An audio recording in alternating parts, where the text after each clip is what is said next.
Welcome to the Mailbag episode.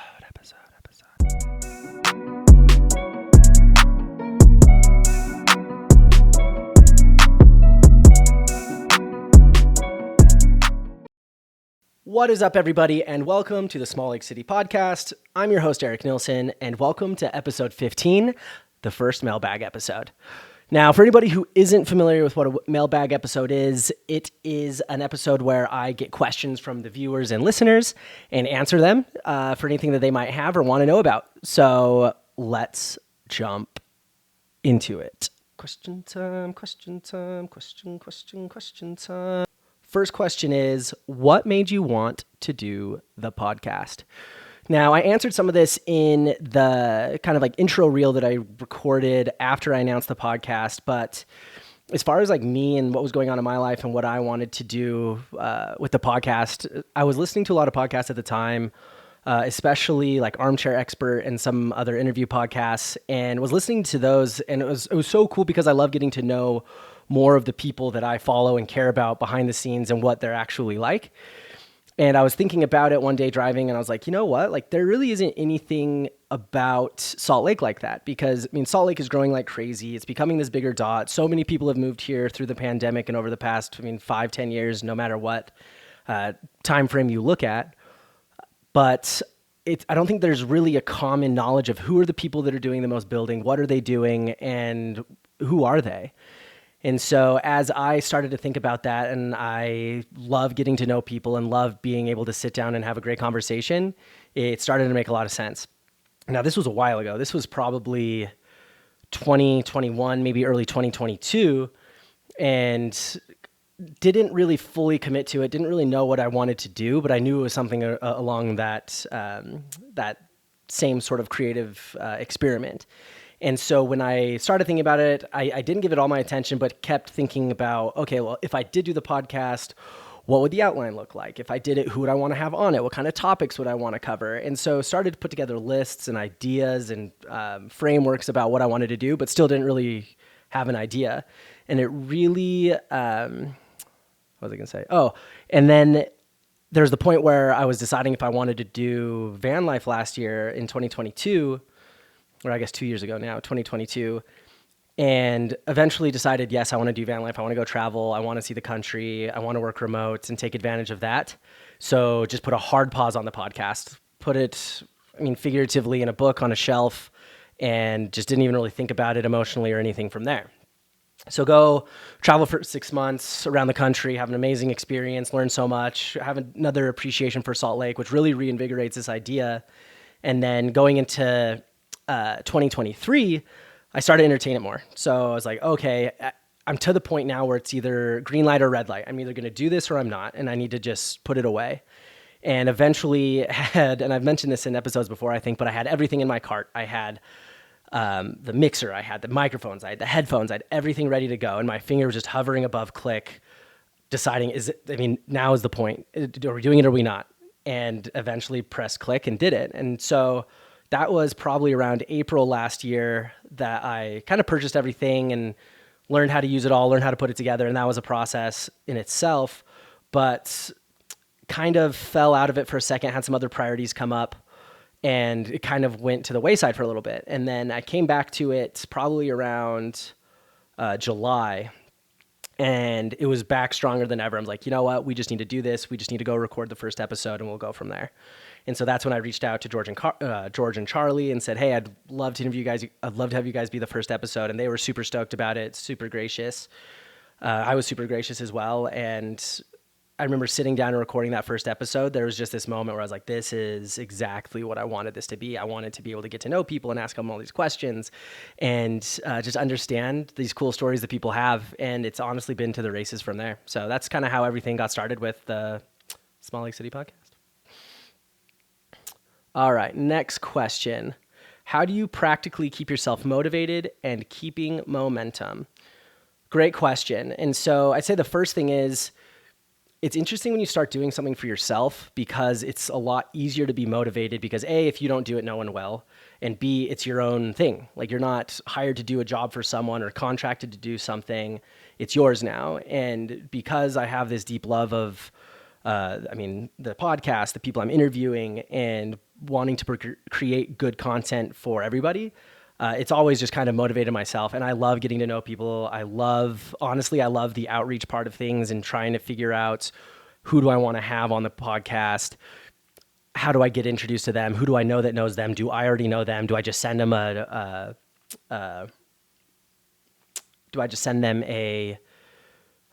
my gosh. Do I just send them a message on social media or something, or try to get a number from somewhere? And I've done a mixture of all of those, but even those I like a lot. And I've mentioned it before. I can't remember if I have or not actually, but one thing I love is that I'm not really selling anyone anything. Like, I'm just like, hey, like, would love to sit down, hear your story. You've done some really cool things. And most people are like, oh, I'd love to have someone sit down and interview me about kind of the most proud moments of my life and the things that I've built over my entire life. And so it's been fun to have that. And that really is what motivates me. Like, every single time I sit down and talk with someone, there is some moment during the interview where I am just feeling fulfilled, feeling great, feeling at peace about it all. So it kind of self-propels it. And I always keep in mind of like the numbers of things. And I love looking at the numbers because I've always been a numbers person and seeing what does well, what doesn't. And just, yeah, it's kind of like this little creative project and little kind of widget I get to play with and see kind of how it's all working and how to make it as good as possible. Next question. How do you come up with guests for the podcast? Great question. So for me, it's always been, I've always wanted to have diversity on the podcast. I've wanted to have a lot of topics, a lot of people, a lot of backgrounds, and not just feel like it's the same rinse and repeat person over and over again. And it's also been super fun because I've gotten to know a lot of different parts of Salt Lake and people that I never would have otherwise. And so as I've gotten to know those people and go down these rabbit holes, I get more curious and I get to know more people or get to know about other people I do want to interview and go from there. But also, keep it diverse between like economics, sports, politics, food, culture. I mean, a little bit of everything. And so there's selfishly like some people like, oh, I'm curious about their story. Let's figure it out. And I get to ask them all the questions that I want to. But overall, just my own curiosities and what I think people would really want to listen to, but also just cool stories. Like, the stories are essentially what make it. So yeah, cool stories, cool people, keep it diverse, lots of cool different topics. Next question. Who are some of the people that you want to have on the podcast? So, I mean, I always have a list of people I'm talking to or want to get in front of, but there's definitely like kind of, let's call it pie in the sky, dream guests that I want to have. And so, I mean, things like, so Ryan Smith, founder of Qualtrics, owner of the Jazz, John Stockton, Karl Malone, they don't need an introduction. Kyle Whittingham, Taylor Randall, president of the University of Utah, Governor Cox, Mayor Aaron Mendenhall, Dan Reynolds, the lead singer of Imagine Dragons, not just because of Imagine Dragons, but he's also done a lot of really cool work with mental health as well. Gail Miller, and then lastly on the list is Dwayne Wade. So those are kind of the people that I would love to have on because, I mean, they're also such iconic people, but also people with really cool stories and people I kind of like want to know more about that story. So if you have any connections, let me know. If not, we're in the same boat. Next question. Let's see. Tip of the top, teeth and lips. Okay. What are some of your favorite small businesses in Salt Lake City? Oh, let me make a list really quick, actually.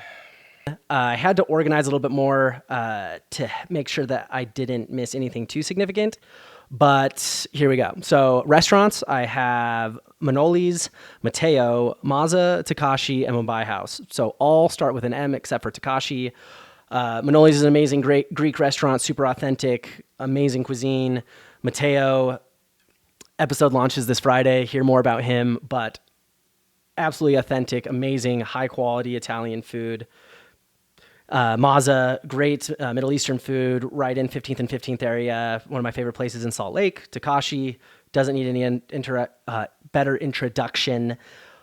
Obviously the best sushi place in Salt Lake, and there's really not much of an argument. And then Mumbai House on Foothill on Parley's right before you go up is my favorite Indian place, and I love Indian food.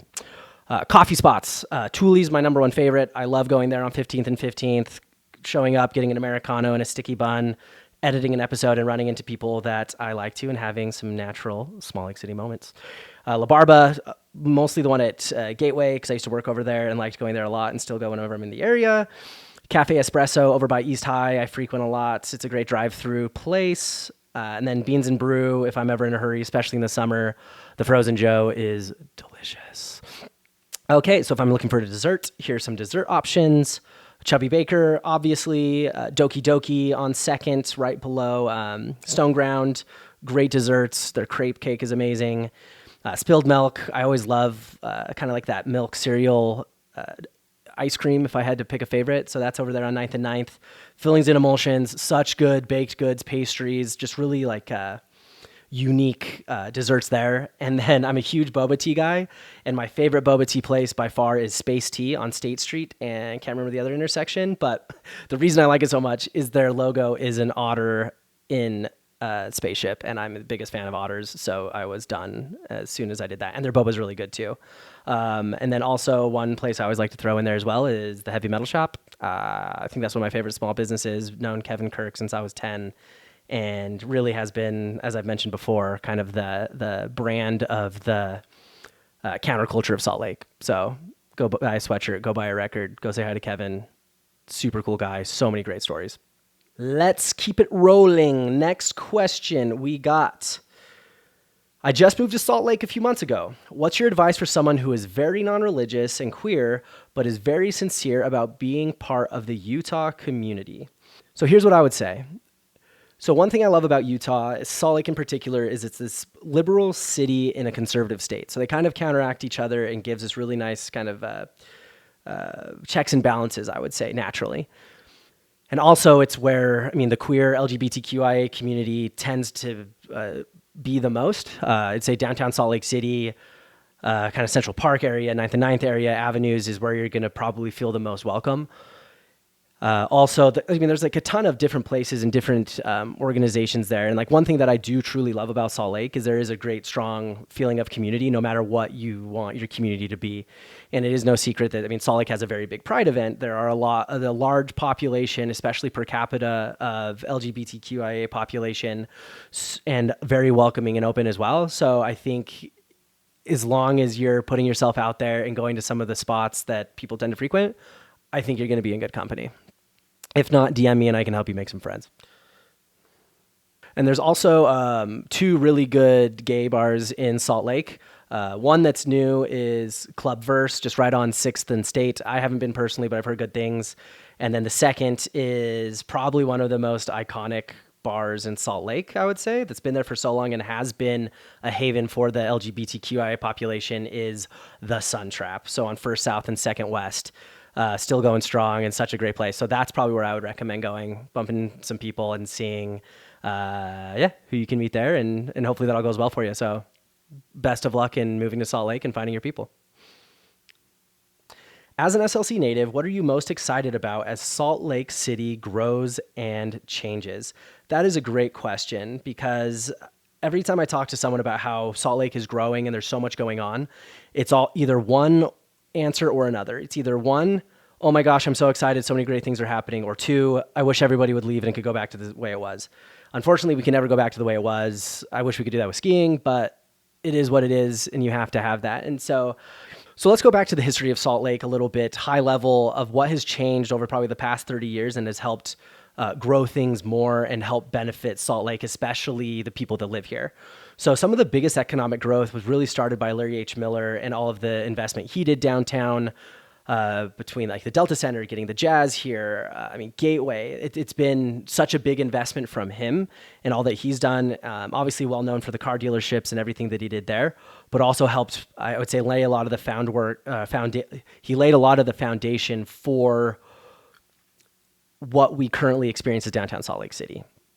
And then second, the Olympics, 2002. So much changed with that announcement and building up to that a lot of people don't understand. And so first we have Trax. Trax was built because of the Olympics coming to Utah. Second, Gateway Mall. That was another thing that was built for the 2002 Olympics. The new freeway system, especially like what's called the Spaghetti Bowl, was part of that as well. I mean, the Kearns Olympic Oval and so many other things that were built for the Olympics really did give us this injection of capital and investment to help level up a lot of these other things.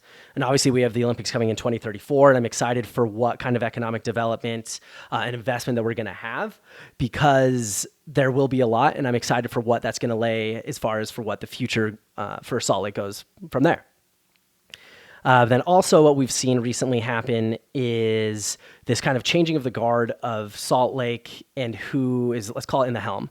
And so like I was alluding to before, Larry H. Miller was a big influence into growing the city into what it currently is. And I'd say a lot of us owe a lot to him for all that he did for the city. But as you know, the Utah Jazz was purchased by Ryan Smith. And now Ryan Smith has really partnered with the Gail Miller, the Millers, to continue this legacy that Larry H. Miller started. So, and a lot of it's been met with a lot of, controversy, a lot of varying opinions. For example, moving the Bees all the way out to Daybreak, the thought of moving the Jazz to Point of the Mountain, but also things like bringing in an MLB team, bringing in an NHL team, because those do spark a lot of economic activity and a lot of excitement, but most importantly, I would say a lot of community. Especially with Utah, sports do bring us a lot of community. The University of Utah football is something that brings people a ton of community in Salt Lake. You could say the same thing about BYU down in Provo. The Utah Jazz is what brings all Utahns together, I would say. And so the more that we could have of that, I really do think could bring a lot of people together and create a lot of community there. So those are some of the things. But then also like restaurants, for example, we're getting a lot of really good, authentic food. And I think because of our population diversifying, going away from this majority LDS population and seeing these other people coming in from other states that do have an appetite for more food, great bars, great wine, great experiences, and not as frugal of a population, we're seeing a lot of those start to come in, and just a lot of like kind of lower quality kind of get pushed out, which unfortunately, to make space for the good, you have to get rid of the bad, and kind of just the way that is. So I'm excited for a lot of really good food downtown. But also, like, one thing I'm not as excited for is just bad looking apartments. So I understand that we need a lot more density. We need a lot more affordable housing. And a lot of that is with density in apartments. But my biggest concern with apartments is, please just make them look good. Like, I hate seeing these eyesore, stucco, like just terrible looking apartment buildings. So if you are a developer, if you are part of that process, please, please, please just make them look good. So I'd say those are some of the things I'm most excited for, but also just so many cool people moving here, and the energy that a lot of people that bring to Salt Lake when they move here is this excitement in the outdoors, this excitement for skiing, this excitement to be part of somewhere new, and it's very energizing. And so as long as people bring that energy, I love it.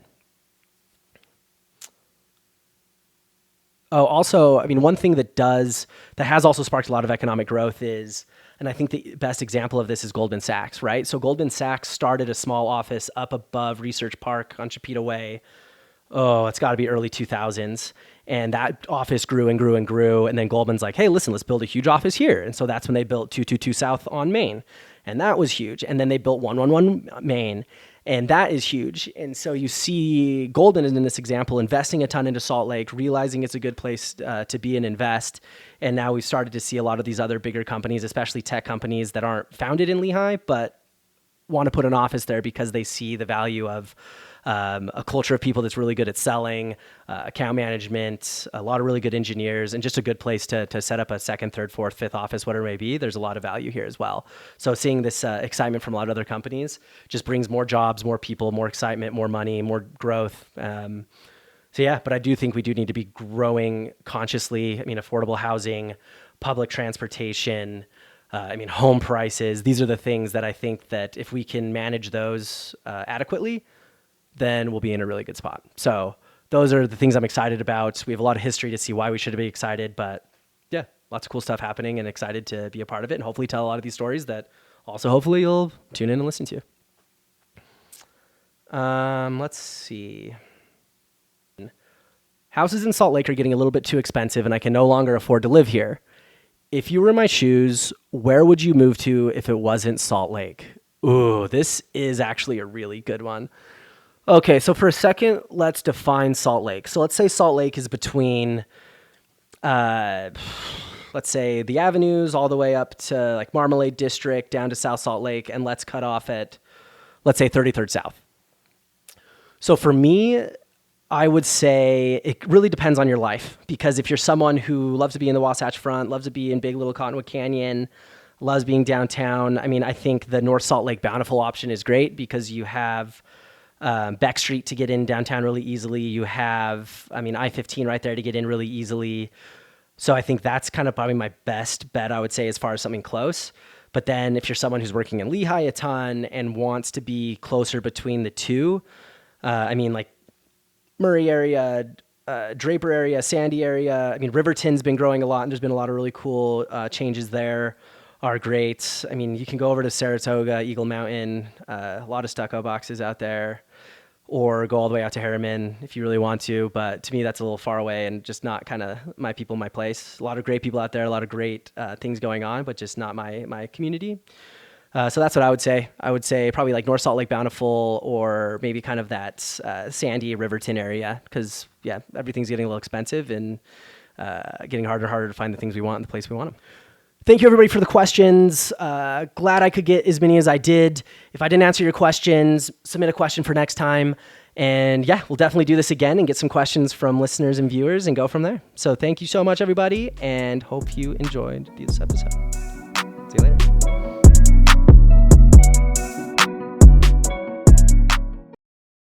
Thank you so much for listening to this week's episode of Salt Lake City Podcast. Don't forget to like, follow, review, subscribe, and share this episode with your friends. And we'll catch you next week. We'll see you there.